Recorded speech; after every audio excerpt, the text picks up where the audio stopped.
Hi everyone, life with সঙ্গীত ডেইটে তোমাদের সবাইকে ওয়েলকাম। বাবা বললো আজকে মালপোয়া বানাতে, যেমন বলা তেমন কাজ, তাই বসিয়ে দিয়েছি দুধ গরম আর শুকনো কড়াইতে একটু মৌরি ভেজে নিচ্ছি। আর ভাবলাম বানাচ্ছি যখন তোমাদের সাথে এই রেসিপিটাও শেয়ার করে নিই। আমি এখানে নিয়ে নিলাম 2 কাপ পরিমাণ ময়দা, আর তার সাথে ওই কাপেরই 1 কাপ পরিমাণ চিনি, আর ওই কাপেই নিয়ে নেবো 1 কাপ পরিমাণ সুজি।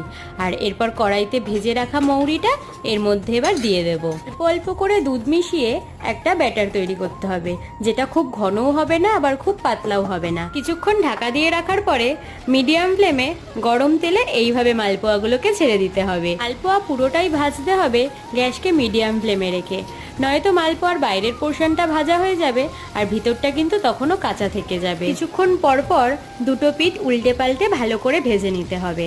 আর তোমাদের যেমন রং পছন্দ সেই রঙের হয়ে গেলে নামিয়ে নিতে হবে। আজকের মতন এতটাই, দেখা হবে পরের ব্লগে।